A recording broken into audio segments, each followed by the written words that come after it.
తొలి సంతకం mega DSC పైనే పెట్టినందుకు నారా చంద్రబాబు నాయుడుకి, పవన్ కళ్యాణ్కి, లోకేష్కి, అచ్చెన్నాయుడుకి థ్యాంక్స్ చెప్పిన నిరుద్యోగ యువత. నోటి దగ్గర అన్నం తినకుండా అన్నా క్యాంటీన్ను మూయించిన జగన్ను ఓడించామని హేమంత్ అన్నారు. గత 2019కి ముందు వైఎస్ జగన్మోహన్ రెడ్డి పాదయాత్రలో ప్రతి ఏటా మెగా డిఎస్సి జాబ్ క్యాలెండర్ ఇస్తానని చివరికి మొండి చేయి చూపించారు. 7,000 పైచిలకు డిఎస్సి ఉద్యోగాలు ప్రకటించిన నారా చంద్రబాబు నాయుడు గారిని 23,000 ఖాళీలు ఉన్నాయని హేళన జగన్ చేశారు. కానీ వైసీపీ ప్రభుత్వం 6,100 ఉద్యోగాలకు డిఎస్సి నోటిఫికేషన్ 5 సంవత్సరాల చివరిలో ఇస్తే మాకు ఈ నోటిఫికేషన్ వద్దని నిరాకరిస్తూ ఏపీ నిరుద్యోగ జేఏసీ రాష్ట్ర అధ్యక్షుడు సమయం హేమంత్ కుమార్ దానిని ఎన్నికల కమిషన్తో చెప్పి వాయిదా వేయించారు. గత 5 సంవత్సరాల నుండి కూడా యువత ఎవరికి కూడా నిద్ర లేదు. కనీసం అన్నా క్యాంటీన్ లేకపోవడం వల్ల ఆకలేస్తున్నప్పుడు కూడా ఎవరికి కూడా ఆకలి బాధ తీర్చేటటువంటి యొక్క ప్రభుత్వం. స్వస్తి చెప్పాం జగన్మోహన్ రెడ్డి గారికి. యువత అందరూ కూడా సంఘటితమయ్యాం. రాష్ట్ర వ్యాప్తంగా 40 లక్షల మంది నిరుద్యోగ యువత వారి తల్లిదండ్రులతో కలిపి 1,20,00,000 మంది మేమందరం కూడా పవన్ కళ్యాణ్ గారు, చంద్రబాబు నాయుడు గారు, అచ్చెన్నాయుడు గారు, నారా లోకేష్ గారు వీళ్ళు ఇచ్చినటువంటి పిలుపు మేరకు మెగా డిఎస్సి తొలి సంతకాన్ని స్వాగతిస్తూ ఈ యొక్క కూటమికి ఓటేసి గద్దెనెక్కించాం. ఈరోజు మరి చంద్రబాబు నాయుడు గారు మెగా డిఎస్సి పై తొలి సంతకం పెట్టడం మాకు చాలా ఆనందంగా ఉంది. దీంతో పాటు ఎంతో సుదీర్ఘ కాలం వేస్ట్ అయింది కాబట్టి మాకు ఉద్యోగ వయోపరిమితి కూడా 47 సంవత్సరాలకి పెంచాలని చెప్పి చంద్రబాబు నాయుడు గారిని, పవన్ కళ్యాణ్ గారిని కోరుకుంటున్నాం. డిఎస్సి అన్ని జిల్లాల వారికి ఒకటే రోజు పరీక్ష నిర్వహించాలని కోరుతున్నాం. గత 2023 జనవరి 22న జరిగినటువంటి పోలీస్ కానిస్టేబుల్ రాత పరీక్ష ఈ రోజు వరకు కూడా అబెన్స్ లో రిజల్ట్స్ ఉన్నాయి. దీనికి లోపమున్న ప్రశ్నలకు ఒక గ్రేస్ మార్క్ వేసి వారిని తదుపరి పరీక్షలకి అనుమతించాలని కోరుతున్నాం. గ్రూప్ 2 జూలై 28వ తారీఖున ఉంది. అది 2 నెలలు వాయిదా వేయాలి. ఎన్నికల్లో మేమందరం కూడా ప్రజాస్వామ్యాన్ని కాపాడేందుకు పాల్గొన్నాం కనుక మాకు టైం సరిపోదు కనుక 2 నెలలు ముఖ్యమంత్రి గారు గ్రూప్ 2ను వాయిదా వేయాలి. గ్రూప్ 1 డిప్యూటీ డిఓ ఉద్యోగాలకి 1:100గా ఎంపిక విధానం గ్రూప్ 2 మాదిరిగా చేయాలని చెప్పి వేడుకుంటున్నాం. రాష్ట్ర వ్యాప్తంగా ప్రతి విశ్వవిద్యాలయంలోని, ప్రతి రీడింగ్ రూమ్లోని, అలాగే ప్రతి గ్రంథాలయంలో కూడా అన్నా క్యాంటీన్లు ఏర్పాటు చేసి యువతకు అన్నం పెట్టమని ఈరోజు కోరుతున్నాం. ఇదే అన్నం పెట్టమని జగన్మోహన్ రెడ్డి గారిని కోరితే మినిమం ఖాతరు చేయలేదు. సజ్జల రామకృష్ణారెడ్డి గారు అయితే మీరేం చేస్తారు మాకు ఎన్నికలైతే అని చెప్పి అపహాస్యం చేశారు నిరుద్యోగ యువతని. ఈరోజు నిరుద్యోగ యువత చట్టాన్ని చాటాం. ఈ రాష్ట్ర వ్యాప్తంగా నిరుద్యోగులకు కూడా చట్టసభల్లో అవకాశం కల్పించి చంద్రబాబు నాయుడు గారితో పాటు మమ్మల్ని కూడా చట్టసభలో కూర్చోపెట్టి యువతకి ట్రైనింగ్ ఇచ్చి భావి తరాల రాజకీయ నాయకులుగా మమ్మల్ని తయారు చేయమని కోరుతున్నాం. ఈ యొక్క కూటమితో పాటు పవన్ కళ్యాణ్ గారితో పాటు చంద్రబాబు నాయుడు గారితో పాటు యువతందరూ కూడా సంసిద్ధంగా మీ యొక్క అసెంబ్లీలోని చట్టసభల్లో కూర్చోడానికి మేము సంసిద్ధంగా ఉన్నామని చెప్పి తెలియజేస్తున్నాం. Group 1, group 2, group 3, group 4, SI, DSC, constable, గ్రంథాలయ శాఖ ఉద్యోగాలతో పాటు ఫైర్ ఉద్యోగాలు, విశ్వవిద్యాలయాల్లో ఉన్నటువంటి బోధనేతర సిబ్బంది నియామకాలు కూడా అతి త్వరలోనే చేసి ఉద్యోగ వయోపరిమితి ఏపీపీఎస్సీ, ఏపీడిఎస్సికి 47 సంవత్సరాలకు జనరల్ అభ్యర్థులకు పెంచి మా అందరికీ కూడా బాసటగా ఈ యొక్క కూటమి ప్రభుత్వం నిలుస్తుందని చెప్పి ఆనందంతో మేమందరం ఈరోజు ఈ సంబరాలు జరుపుకుంటున్నాం. Thank you. యువత అందరూ కూడా ఎవరైతే కూటమికి ఓట్లు ఒక్కొక్కరు 10 ఓట్లు వేయించి రాష్ట్ర వ్యాప్తంగా లక్షలాది ఓట్లు నిరుద్యోగులు, విద్యార్థులు, తల్లిదండ్రులు వేసినందుకు మీ అందరికీ కృతజ్ఞతలు తెలియజేసుకుంటూ మాకు మెగా డిఎస్సి మీద సంతకం పెట్టినందుకు చంద్రబాబు నాయుడు గారికి, నారా లోకేష్ గారికి, అచ్చెన్నాయుడు గారికి, పవన్ కళ్యాణ్ గారికి, మిగతా మంత్రివర్యులందరికీ కూడా ధన్యవాదాలు చేసుకుంటున్నాం. Thank you, thank you, thank you, thank you. సామాజిక భద్రత విషయంకి వచ్చేస్తే తెలుగుదేశం పార్టీ ఎప్పుడు కూడా సామాజిక భద్రతని అమలుపరిచింది. కింద మా రామానాయుడు గారు చెప్పినట్లు పెన్షన్ల విషయంలో ఆ రోజు 30 రూపాయల పెన్షను 3,000 రూపాయలు తెచ్చి 2,000 రూపాయలు తెచ్చింది తెలుగుదేశం ప్రభుత్వం. ఆయన ఎన్నికల ముందు విడతల వారిని చెప్పలా. అసెంబ్లీలో మాకు దాని గురించి మేము ప్రశ్నిస్తే మా రామానాయుడిని నోరు మూసుకో, బయటికి వెళ్ళిపో, మైక్ ఇవ్వద్దని మాట్లాడింది మీరందరూ కూడా చూశారు మీడియా ద్వారా. అంటే అసహనం. విడతల వారీగా మొదటి సంవత్సరం 250 రూపాయలు 2 సంవత్సరాలు పెంచాడు. ఆ తర్వాత ఇంకో 250. విడత అంటే ఆయన విడతల ముఖ్యమంత్రిగా చివరిగా మిగిలిపోయాడు. ఈరోజు మేము పెన్షన్లు కూడా మా మీద తప్పుడు ప్రచారం చేశారు. ఏది ఆడలేక మధ్యలోడు, ప్రభుత్వం నువ్వే, ముఖ్యమంత్రి నువ్వే, నీ చెప్పు చేతలు అధికారులు ఉన్నారు, కానీ పెన్షన్లు ఇచ్చే విధానంలో మార్పులు తీసుకొచ్చి తెలుగుదేశం ఏదో మిమ్మల్ని ఇబ్బంది పడుతుందని చెప్పేసి ఒక తప్పుడు ప్రచారం చేసి ఓట్లు తెలుగుదేశం నుంచి లబ్ధి పొందాలి, ఓటర్స్ నుంచి లబ్ధిదారుల నుంచి అనే విధంగా ప్రయత్నం చేశారు. అయినప్పటికీ ఈ రాష్ట్ర ప్రజలు మీ తప్పుడు ప్రచారాలను నమ్మలేదు అనే విషయాన్ని కూడా మీరు ఒకసారి గమనించుకోవాలి. ఈరోజు ఇంకోటి, చరిత్రలో ఎన్నలేని విధంగా ముందు రోజు నుంచే మేము ప్రకటించిన రోజు నుంచే పెన్షన్ ఇస్తామని చెప్పి కట్టుబడిన మాట ప్రకారం రేపు జూలై 1వ తేదీ నుండి మేము 7,000 రూపాయలు, అంటే 3 నెలల్లో ఇవ్వాల్సిన బకాయిలు నెలకు 1,000 రూపాయలు చొప్పున, దాంతోపాటు జూలై నెల నుంచి మేము పెంచినటువంటి 4,000 రూపాయల పెన్షన్ కలిపి 7,000 రూపాయలు ప్రతి ఇంటికి 1వ తారీఖున ఇంటికే తీసుకెళ్ళి ఇవ్వడం జరుగుతుందనే విషయాన్ని మీకు మేము వెల్లడిస్తున్నాం. దీని మీద కూడా తప్పుడు ప్రచారాలు చేశారు. తెలుగుదేశం ప్రభుత్వం వస్తే మళ్ళీ మీరు కార్యాలయానికి వెళ్ళాలని, దాన్ని ఎన్నికల సమయంలో ఒక ట్రెండ్ క్రియేట్ చేసి ముందు కొన్ని రోజులు పంచాయతీ ఆఫీసు, ఆ తర్వాత బ్యాంకులు పంపించడం, ఇవన్నీ చేశారు. మేము చెప్పిన దాని ప్రకారం 1వ తేదీన ఇంటి వద్దనే జూలై నెలలో 7,000 రూపాయల పెన్షన్ పంపిణీ చేయబోతున్నాను కూడా మీకు తెలియజేస్తాను. ఇంకో విషయం వస్తే అన్నా క్యాంటీన్. ఆ రోజు తమిళనాడులో ఉన్నటువంటి పాత వాళ్ళ పేర్లు మార్చలేదు. నేను రామానాయుడు ఇద్దరం క్వశ్చన్ చేశాం. ఆ రోజు మున్సిపల్ అడ్మినిస్ట్రేషన్ శాఖ మంత్రులు బొత్స సత్యనారాయణ గారు మాట్లాడుతూ అన్నా క్యాంటీన్ మేము మూసేయడం లేదు, అన్నా క్యాంటీన్లు మేము కొనసాగిస్తామని చెప్పారు. ఆ రోజు మేము ఒకటే చెప్పాం, మీరు రాజశేఖర రెడ్డి పేరు అన్నిటికీ పెడుతున్నట్టు జగన్ పేరులో పెట్టుకోండి, మాకు అభ్యంతరం లేదు, పేదలకు మాత్రం 5 రూపాయలకు అన్నా క్యాంటీన్లో భోజనం పెట్టమని మేము అడిగితే లేదు మేము తెరుస్తామని ఆంధ్రప్రదేశ్ సభని తప్పుదోవ పట్టించి సభా హక్కుల ఉల్లంఘన కూడా చేశారు. ఇంత దారుణంగా వాళ్ళ పరిపాలన జరిగింది. తిరిగి మేము అన్నా క్యాంటీన్లో ఓపెన్ చేసి 5 రూపాయలకే భోజనాలు ఏర్పాటు చేస్తామని కూడా తెలియజేసుకుంటూ, ఏదైతే ఈరోజు ఉన్నటువంటి రైతులే కాదు అందరి యొక్క ఆస్తులను కొల్లగొట్టే విధంగా టైటిల్ డీడ్ చట్టంలో తీసుకొచ్చినటువంటి లొసుగులు తీసుకొచ్చి వాటిని అన్యాక్రాంతం, ఈరోజు మీరు ఏ మీడియాలో చూసుకున్నా అన్ని చోట్ల భూముల ఆక్రమణలు, అక్రమంగా దందాలు, వాటి రాయించుకున్న పరిస్థితులు, వాళ్ళ ఆస్తులకు రక్షణ కల్పించే విధంగా టైటిల్ డీడ్ చట్టాన్ని రద్దు చేస్తాం మేము ఎన్నికల్లో చెప్పినట్లుగా, దాన్ని కూడా రద్దు చేస్తూ ఈరోజు మన ప్రీతం ముఖ్యమంత్రి గారు సంతకం చేయడం జరిగింది. వీటితో పాటుగా ఇందాకే చెప్పినట్టుగా స్కిల్ డెవలప్మెంట్ గురించి సర్వే చేసి యువతలో భరోసా కలిగించే విధంగా మేము ఈరోజు 5 సంతకాలు చేయడం జరిగిందని మీకు తెలియజేయడానికి సంతోషిస్తున్నామండి. Thank you.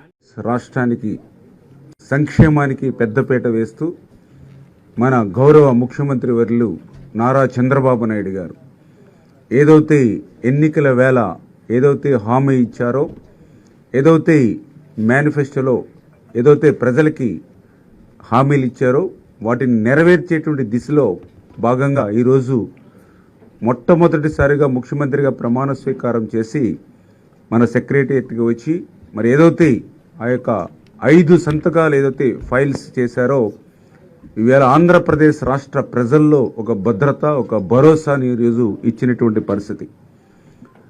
ఏదైతే పర్టికులర్గా మీ అందరికీ తెలుసు, ఆ రోజు ఎన్నికల ప్రచారంలో కానీ చాలా క్లియర్గా రేపు అధికారంలోకి వచ్చిన తర్వాత మొట్టమొదటి సంతకం డిఎస్సి మీద ఏదైతే పెడతానని చంద్రబాబు నాయుడు గారు తెలుగుదేశం, జనసేన, బీజేపీ తరఫున ఏదైతే మాట చెప్పడం జరిగిందో ఈరోజు దాన్ని నిలబెట్టుకుంటూ, ఎందుకంటే ఈవేళ యువత అనేది ఈవేళ ఈ రాష్ట్ర అభివృద్ధిలోగా చాలా కీలకమైనటువంటి పాత్ర. అటువంటి యువత ఈవేళ ఉద్యోగ ఉపాధి అవకాశాలు లేక నిర్వీర్యమైపోతున్నటువంటి పరిస్థితుల్లో ఈ యొక్క జగన్మోహన్ రెడ్డి ప్రభుత్వం వాళ్ళందరినీ కూడా గంజాయి, డ్రగ్స్కి బానిస చేసినటువంటి స్థితిలో అటువంటి ఉపాధి ఉద్యోగ అవకాశాలను మెరుగుపరిచేటువంటి విధంగా మరి మొట్టమొదటిగా ఏదైతే అన్నమాట ప్రకారం డిఎస్సి మీద మొట్టమొదటి సంతకాన్ని ఈరోజు చంద్రబాబు నాయుడు గారు తీసుకోవడం, ఇదంతా కూడా నిరుద్యోగులకి ఒక మంచి శుభవార్తగా ఉన్నటువంటి పరిస్థితి. దగ్గర దగ్గర 16,347 పోస్టులు ఈ యొక్క డిఎస్సి ద్వారా మరి పూర్తవుతాయని, ఎందుకంటే జగన్మోహన్ రెడ్డి గారు ఆ రోజు పాదయాత్రలో పదే చెప్పారు, ఊరు వాడ మెగా డిఎస్సి అన్నాడు, ప్రతి సంవత్సరం కూడా డిఎస్సి అని చెప్పాడు. 5 సంవత్సరాలు అయినాయి, మరి అసలు ఆ డిఎస్సి మాటే ఊసిలేదు. ఎన్నికల ముందు మోసపుచ్చడానికి మాత్రమే డిఎస్సి పేరు చెప్పినటువంటి పరిస్థితి. మరి అటువంటి మోసానికి, దగాకి మరి లేకుండా అధికారంలోకి వచ్చినటువంటి మొట్టమొదటి రోజునే డిఎస్సి మీద సంతకం పెట్టారని అంటే ఈవేళ ఇచ్చిన మాటను నిలబెట్టుకునేటువంటి ప్రభుత్వం తెలుగుదేశం, జనసేన, బీజేపీ, ఎన్డీఏ ప్రభుత్వం అని చెప్పి ఈ సందర్భంగా తెలియజేసుకుంటూ వేల కోట్ల రూపాయలు ఎటువంటి వివక్ష లేకుండా, ఎటువంటి లంచాలు లేకుండా, ఏ నెలలో ఏమిస్తామో అని ముందే చెప్పి క్యాలెండర్ ప్రకటించి ఆ నెలలో అది తప్పకుండా ప్రతి సంవత్సరం తూచా తప్పకుండా ప్రతి సంవత్సరం అది జరిగేట్టుగా చేస్తూ ఏకంగా 2,70,000 కోట్ల రూపాయల వివిధ పథకాల ద్వారా మాట తప్పకుండా జరగడం కూడా గతంలో ఎప్పుడూ కూడా చూడలేదు, జరగలేదు. ఇవన్నీ కూడా నేను ఏదైతే చెప్తా ఉన్నానో ఇవన్నీ ఎప్పుడూ చూడని మార్పులు, గతంలో ఎప్పుడూ జరగని సంస్కరణలు. విద్యారంగంలో అయితేనేమి, వైద్య రంగంలో అయితేనేమి, వ్యవసాయ రంగంలో అయితేనేమి, సామాజిక న్యాయం అంశంలో అయితేనేమి, మహిళా సాధికారత అంశంలో అయితేనేమి, గవర్నెన్స్ విషయంలో అయితేనేమి ఎప్పుడు జరగని చూడని సంస్కరణలను కూడా తీసుకొచ్చు. ఇవన్నీ నేను ఏదైతే చెప్తా ఉన్నానో ఇవన్నీ మనం చేసి చూపించి ప్రజల మన్ననలు పొందిన తర్వాతే ఎన్నికలకు వెళ్ళాం. ఎన్నికల్లో ఏమైందో తెలీదు. 5 సంవత్సరాలు కళ్ళు మూసుకుంటే చాలా అయిపోయింది. 5 సంవత్సరాలు. మళ్ళీ 2024 నుంచి 2029 కూడా అదే మాదిరిగానే కళ్ళు మూసుకుంటే 2029 కూడా కళ్ళు మూసుకుంటే వచ్చేస్తుంది. ఇవి మనం గుర్తుపెట్టుకోవాల్సిన అంశం ఏమిటి అని అంటే సినిమాలో ఓన్లీ ఫస్ట్ హాఫ్ మాత్రమే అయ్యింది. గతంలో కూడా ఇదే మాదిరిగా పరిస్థితులు ఉన్నప్పుడు కూడా మనం ఏ మాదిరిగా పైకి లేచాము అన్నది కూడా మీ అందరికీ తెలిసిన విషయాలే. నేను ఒక్కటే మీ అందరికీ చెప్తా ఉన్నా, ప్రజల్లో ఈరోజు మనం చేసిన మంచి ఉంది. ఇంటింటికి మనం చేసిన మంచి ఇంకా బ్రతికే ఉంది. ప్రజల్లో ఈరోజు మనం చేసిన పాలన మీద విశ్వసనీయత అనే పదానికి అర్థం ఈ రోజుకి కూడా ప్రజల్లో ఉంది. గడప గడపకు మనం చేసిన మంచి ఇంకా ప్రజల్లో బతికే ఉంది. మరి ఇవన్నీ ఉన్నప్పుడు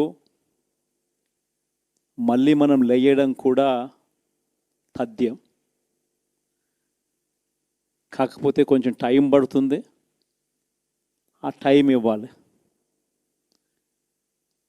ఆ టైం ఇచ్చినప్పుడు, అది జరిగినప్పుడు, పాపాలు పండినప్పుడు ఖచ్చితంగా మళ్ళీ మనం పైకి లేస్తాం. ఈ విషయం ప్రతి ఒక్కరం కూడా గుర్తుపెట్టుకోవాలి. ఎందుకు ఈ మాట కూడా చెప్తా ఉన్నానంటే రాజకీయాలలో అన్నిటికన్నా ముఖ్యమైన అంశం క్యారెక్టర్, విలువలు, విశ్వసనీయత. ఈ పదాలకు అర్థం తెలిసి ఉండడం రాజకీయాలలో చాలా అవసరం. రాజకీయం అంటే ఎల్లవేళలా అధికారమే కాదు. అధికారంలో లేనప్పుడు కష్టాలు ఖచ్చితంగా వస్తాయి. కానీ ఖచ్చితంగా కష్టాలు వచ్చినప్పుడు మనం ఖచ్చితంగా ఏ రకంగా రియాక్ట్ అవుతామన్నది మన చేతుల్లో ఉంది. విలువలు, విశ్వసనీయత లేని మనిషిగా రాజకీయాలు చేద్దామా, లేదా కష్టాలు వచ్చినప్పుడు ఆ కష్టాలను ఎదుర్కొని హుందాగా నిలబడుతూ మళ్ళీ 5 సంవత్సరాలు కళ్ళు మూసుకుంటే 5 సంవత్సరాలు అయిపోతాయి, మళ్ళీ 5 సంవత్సరాల తర్వాత మన పాలన వస్తుంది, మన ప్రభుత్వం వస్తుంది, అప్పుడు మళ్ళీ మనమే ఆందోళన ఎక్కుతామన్నది కూడా గుర్తుపెట్టుకొని అడుగులు వేస్తామా అన్నది మనలో ప్రతి ఒక్కరూ కూడా ఆలోచన చేసుకోవాలి. ఇదే మన ప్రభుత్వం అధికారంలో ఉన్నప్పుడు కులం చూడలేదు, మతం చూడలేదు, ప్రాంతం చూడలేదు, రాజకీయాలు చూడలేదు, చివరికి ఏ పార్టీకి ఎవరు ఓటు వేశారు అన్నది కూడా చూడకుండా ప్రతి పథకము కూడా డోర్ డెలివరీ చేయించాం. మనం అర్హత మాత్రమే ప్రామాణికంగా తీసుకొని ప్రతి పథకము, ప్రతి మంచి కూడా ప్రతి ఇంటికి డోర్ డెలివరీ చేయించాం. అలా ప్రతి పథకము డోర్ డెలివరీ చేసిన ప్రభుత్వం మనదైతే, పాలన మందైతే, ఈరోజు కేవలం వాళ్ళ పార్టీకి ఓటు వేయలేదు అని మాత్రమే, ఓటుకు వేయకపోవడమే పాపం అన్నట్టుగా ఈరోజు రావణ కాష్టం సృష్టిస్తూ ఉన్నారు. మా సామాజిక వర్గానికి సంబంధించి నేనే వస్తే నాకు ఓట్లు వేశారని కొన్ని ఊర్లలో కూడా దాడులు జరిగాయి. కొన్ని ఊర్లలో భయభ్రాంతులు కూడా కొన్ని జరగడం జరిగింది. వినుకొండ కానీ, సత్తెనపల్లి కానీ. అలాగే ఒక సోదరుడు ఆత్మహత్య కూడా చేసుకున్నాడు, ఒక ఉప సర్పంచ్ సత్తెనపల్లి. తప్పకుండా వాళ్ళందరినీ కూడా కలుస్తాం, వాళ్ళకి భరోసా ఇచ్చే కార్యక్రమం చేస్తాం. ఈరోజు వాళ్ళకి ప్రజలు మ్యాండేట్ ఇచ్చారు. తప్పకుండా వాళ్ళు చేసిన హామీలన్నీ కూడా మంచి చేయాలని మనస్ఫూర్తిగా, ప్రజలకి మంచి చేయాలని మనస్ఫూర్తిగా కూడా కోరుకుంటాం. వాళ్ళకి అన్ని రకాలుగా కూడా ఏదైతే వాళ్ళ కూటమికి ఇచ్చిన మ్యాండేటు, ప్రజలకు ఇచ్చిన హామీలు అన్నీ కూడా నెరవేర్చాలని కోరుకుంటాం. తప్పకుండా కూడా ప్రజాక్షేత్రంలో వాస్తవమే ప్రజలు మాకు పెద్ద ఎత్తున ఒక భారీ మ్యాండేట్ ఇచ్చారు. మా తప్పొప్పులు ఏదన్నా ఉన్నా కూడా తప్పకుండా సరిదిద్దుకుంటాం. ప్రజలకి నిరంతరం మళ్ళీ అందుబాటులో ఉండే కార్యక్రమాలు తొందరలో కూడా మళ్ళీ వాళ్ళకి కూడా కొంత అవకాశం ఇస్తాం. న్యూ గవర్నమెంట్ కాబట్టి తప్పకుండా కూడా తప్పులు చేస్తే ప్రజల పక్షాన్ని నిలబెడతాం, మా కార్యకర్తల పక్షాన్ని నిలబెడతాం. ఈ రోజుకి కూడా జగన్మోహన్ రెడ్డి గారు ఒంటరిగా పోటీ చేసినా కూడా 40% ఓట్ షేరు ఈరోజు జగన్మోహన్ రెడ్డి గారు సాధించుకోగలిగారు. సీట్లు రాకపోయినప్పుడు కూడా దాదాపు 40% ఓట్ షేర్తో ఈరోజు జగన్మోహన్ రెడ్డి గారు ఉన్నారు. మళ్ళీ బౌన్స్ బ్యాక్ అవుతాం, ప్రజల పక్షాన్ని నిలబడతామని చెప్పి తెలియజేస్తూ ఉన్నాం. కొంతమంది అనిల్ అజ్ఞాతంలోకి వెళ్ళిపోయాడు. ఎన్నికలైంది 4వ తారీఖున 6-7 రోజులైంది. దీని లోపలికి అడిగి బారిపోతాం. నాకేమీ దాదాపు 2009 నుంచి 2019 దాకా దాదాపు ప్రతిపక్షమే. కేవలం 5 సంవత్సరాలే అధికారం. దాంట్లో కూడా చివరి 2 సంవత్సరాలు ఒక రకంగా స్థానికంగా నాకు అనేక ఇబ్బందులే పడ్డా. దానివల్ల దాదాపు 15 సంవత్సరాలు నా రాజకీయ జీవితంలో, 10 సంవత్సరాలు, ఇంకొక 5 సంవత్సరాలు ఉంటాం. దానివల్ల ఏదో ఇబ్బంది పడిపోయేది. తప్పకుండా ఏ దానికైనా కూడా ఏం చేసినా కూడా సిద్ధంగా కూడా ఉంటాం. రాజకీయాల్లోకి వచ్చిన తర్వాత ఏ నిర్ణయం తీసుకున్నా, ఏ దానికి చేసినా కూడా కట్టుబడి ఉంటేనే కదా రాజకీయాల్లోకి వస్తాం. నిజమే, మా వల్ల పొరపాట్లు, లేకపోతే మేము అధికారంలో ఉన్నప్పుడు కొన్ని మా రకరకాల వల్ల మేము ఓటమి చెందొచ్చు. తప్పు ఓటమి చెందినంత మాత్రాన దాన్ని సరిదిద్దుకొని మళ్ళీ వెళ్తాం. మాలో లోపాలేంటి? కొంతమంది చెప్తా ఉన్నారు మంత్రుల వల్ల, నోటు దూల వల్ల ఓడిపోయారు, మంత్రులు దీనివల్ల ఓడిపోయారని. రైట్, నిజంగా మా పొరపాట్లు ఉంటే ఎవరైనా కానీ తప్పకుండా మా తరపున సరి చేసుకోవాలంటే సరి చేసుకుంటాం. ప్రజలు మేము అలా ఉన్నాం కాబట్టి మాకు ఈ మ్యాండేట్ ఇచ్చారు మా అందరికీ అనుకుంటే తప్పకుండా దానికి సంబంధించి సరిదిద్దుకొని ఇంకా మెరుగ్గా వెళ్తాం. ఒక అపజయం కానీ వస్తే ఆ అపజయంలో నుంచి మనం సరిదిద్దుకొని దీంట్లో ఓహో ఇది పొరపాటు జరిగింది అని చెప్పుకొని గెలుపు దిశగా దాన్ని ముందు తీసుకెళ్ళే ఆలోచనలో వెళ్తాం తప్ప ఓడిపోయాము కాబట్టి కృంగిపోయి మూల కూర్చునే పరిస్థితి అయితే ఉండదు. తప్పకుండా నా రాజకీయంలో నాకేం ఓటమేం కొత్త కాదు. 29 సంవత్సరాల్లోనే ఓటమిని చూసినా, ఎదుర్కొన్నా. భగవంతుడి దయ వల్ల కొంతమంది కోరుకున్నట్టు ఒక చిన్న స్థాయి వ్యక్తిని, ఎవరు అండదండలు లేకపోయినా ఈ రాష్ట్రంలో చిన్న వయసులోనే 2 సార్లు ఎమ్మెల్యే అయినా ఉండి, మంత్రి అయినా ఉండి. అది జగన్మోహన్ రెడ్డి గారి ఆశీస్సుల వల్ల, మా నెల్లూరు ప్రజల ఆశీస్సుల వల్ల. ఆయనతో వెంట ఉంటాం. ఆయనకు మంచి ఉన్నప్పుడు బాగున్నాం, ఆయన బాగా కష్టంలో ఉన్న ఆయన ప్రతిభ ఉన్నాం. బాగున్నప్పుడు మమ్మల్ని బాగా చూసుకున్నాడు. ఈరోజు ఆయన మళ్ళీ కూడా ఆయనతోనే ఉంటాం, ఆయనతోనే నడుస్తాం, కడదాకా కూడా ఆయనతో ప్రయాణం చేస్తాం. ఆయన కష్టాల్లో ఉంటాం, అన్నిట్లో ఉంటాం. మేము ప్రజల పక్షాన ఉంటాం. వాళ్ళు కానీ ఏదైతే హామీలు ఇచ్చారో లేకపోతే ఖచ్చితంగా నిలదీసే కార్యక్రమం కూడా చేస్తాం. కానీ దాంట్లో మాలో లోపాలని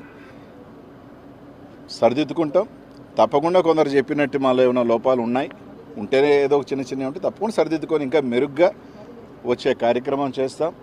దాడులు దయచేసి ఈరోజు వాళ్ళకి మ్యాండేట్ ఇచ్చారు. ఈరోజు ఆ రోజుల్ని చూస్తున్నాం. పల్నాడులో ఏ విధంగా దాడులు చేస్తున్నారు, ఏ విధంగా ఊర్ల మీద పడి చేస్తున్నారు. వాళ్ళు ఆలోచన చేసుకోవాలా. వాళ్ళే చెప్పారు మేము దాడులు చేసాం కాబట్టి మేము అధికారం కోల్పోయాము రకరకాలని. ఇప్పుడు వాళ్ళు చేస్తున్నారు. వాళ్ళ భాష తీరు మార్చుకోకపోతే వాళ్ళు కూడా 2029లో తప్పకుండా కూడా కూర్చుంటారు. అదేం ఇబ్బంది ఏం లేదు. మా భాషలు బాగాలేను అన్నప్పుడు, మమ్మల్ని అన్నప్పుడు వాళ్ళు ఈరోజు మాట్లాడే భాషలు కూడా తప్పకుండా ఉంటాయి. కాబట్టి తప్పకుండా ఎవరు ఆడికి ఏమి వెళ్ళిపోం. ఖచ్చితంగా వాళ్ళు కూడా ఓడిపోయినప్పుడు కొన్ని నెలల తరబడో సంవత్సరాల తరబడో వాళ్ళు కూడా ఇళ్లలోనే ఉన్నారు. అవకాశాలు ఇచ్చారు ప్రభుత్వాలకు కూడా. ఈరోజు కూడా ఖచ్చితంగా ఈరోజు అయిందే 4వ తారీఖు ఎన్నిక అయిపోయింది. ఎన్నిక అయిపోగానే వచ్చి రోడ్ల మీద పడడం కదా. వచ్చిన తర్వాత ఆ ప్రభుత్వానికి టైం ఇస్తాం, వేచి ఉంటాం. అంతమించి ఇంకేం లేదు.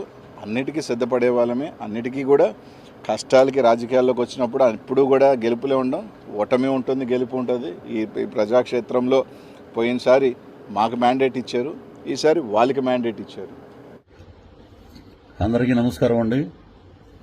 ఉదయం నుంచి పృథ్వీరాజ్ అరెస్టు, పృథ్వీరాజ్ని కోర్టులో లొంగిపోమన్నారు, పృథ్వీరాజ్ని తీసుకెళ్లి ప్రశ్నిస్తున్నారు, పృథ్వీరాజ్ అలాంటోడు, పృథ్వీరాజ్ ఎలాంటోడు అంటున్నారు.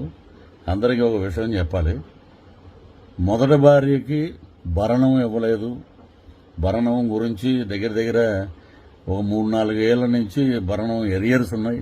ప్రతి నెల 10వ తారీఖున కట్టాలి, కట్టట్లేదు. అందువల్లే కోర్టు ఇష్యూ చేసింది అరెస్ట్ వారెంట్ అని చెప్పారు.